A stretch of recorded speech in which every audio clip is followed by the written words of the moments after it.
Tū moke moke ana. Tū Moke Moke is a mōteatea and a journey throughout Tauranga Moana, reciting marae, tupuna and sites of significance. Join us as we learn this local waiata and explore our rohe, mai ngā kuri a whare ki te tū.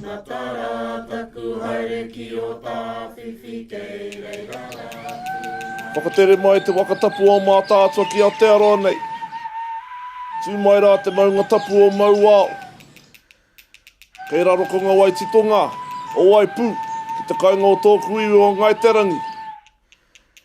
Ai tū kairangi tū mai rā, ko tapu pātū wata wata, ko hunga hunga toroa. Ko tā puiti te whare tupuna, ko te whare kai, ko whakahinga.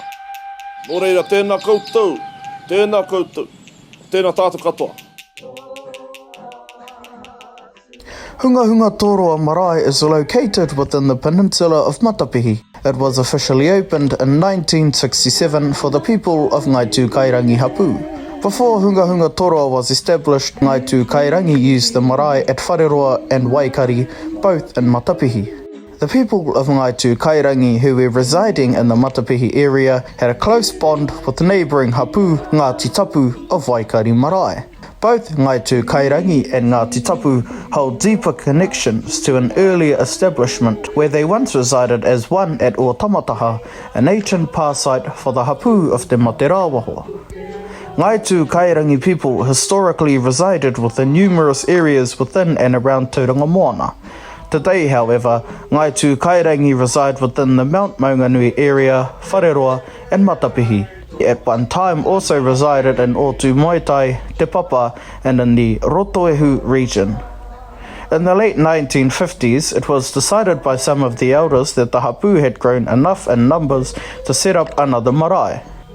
The first of the buildings for Hunga Hunga Toroa Marae was the old Matapihi schoolhouse, which was moved onto the site, and tennis courts were created.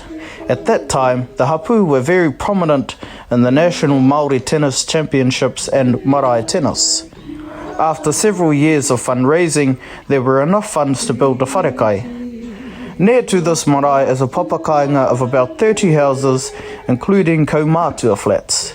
The people who occupy the houses in Kaumātua flats are those who are connected by whakapapa to Hunga Hunga Toroa Marae.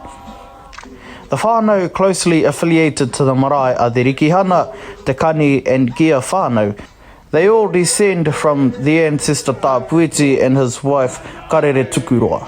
Tāpuiti is the son of Te Rangi Hauhiri, the founding ancestor of Ngai Te Rangi. Thus, marae buildings are named Tāpuiti for the ancestral house or wharenui, and Whakahinga is the name of the dining hall or wharekai. Whakahinga was Tāpuiti's daughter, and she was an important manawahine leader of the tribe.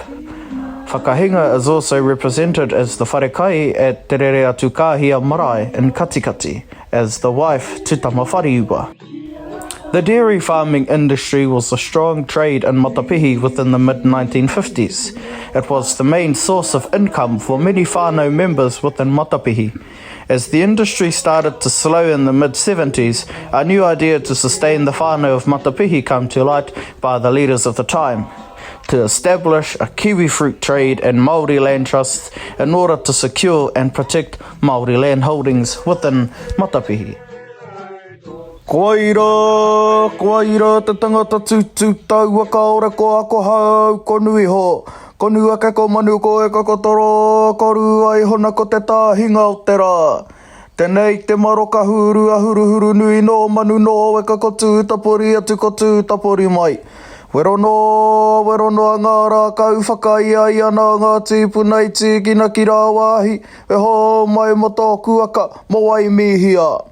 Te mata o ngā rā kau atu ka riri, te mata o ngā rā kau atu ka niwha, te mata o ngā rā kau atu ka irangi.